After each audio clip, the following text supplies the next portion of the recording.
Every year about this time, I begin to get quite a few phone calls as people get the planters out of the shed and make their preparations for spring planting.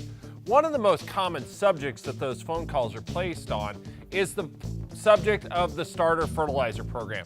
Questions like, what starter should I use? Do I really need a low salt starter?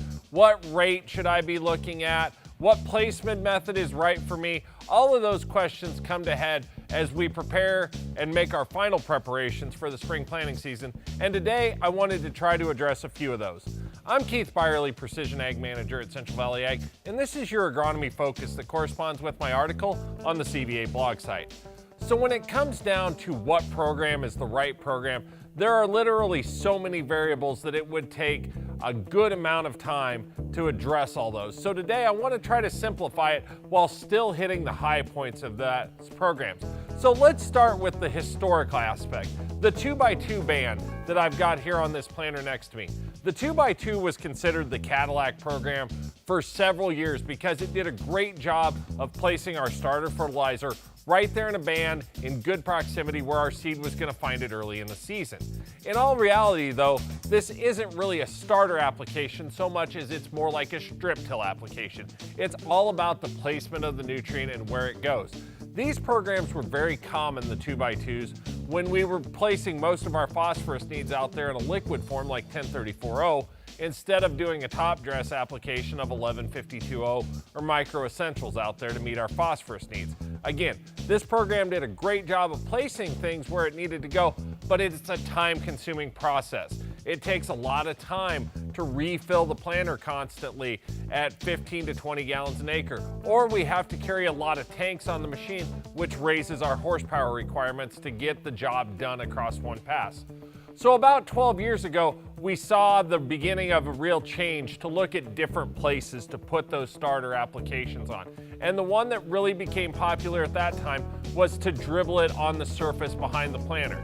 It had virtually no horsepower requirements other than carrying the liquid on the planter because it wasn't going in ground. That was a huge benefit. Unfortunately, the placement of that starter was all above the seed, and it really didn't give us the biggest bang for our buck that we looked for from that starter application to provide early season phosphorus for that plant health and get it up and going healthy before that V5 to V6 critical growth period.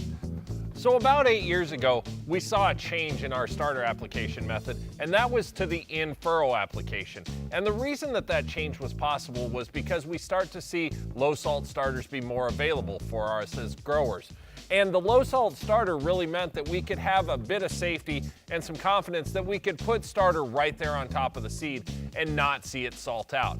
So, understanding the context of history then, I often get the question, which of the three is the best application for starter? And really the answer to that comes down to a long list of variables. That's something that you and your FSA have a far better understanding of than I do. But what I can tell you is that technology has stepped in and given us some new tools in our toolbox to be able to place that starter in furrow and have even more safety in our corner as we go forward. Things like the FurrowJet from Precision Planting, which splits the starter application in furrow and actually applies the starter just to the sides of the seed, increase our ability to get starter in there and have less worry about the salt index.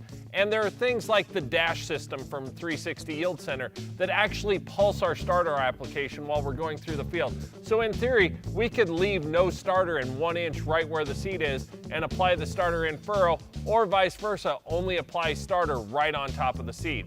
So you can really see that from an agronomist standpoint, I have a lot of ability to help you understand the variables that may go into your decision about where to place starter. But at the end of the day, again, it comes down to a conversation between you and your FSA and you and your ACS people that understand the technology and the hardware to decide where to put that starter.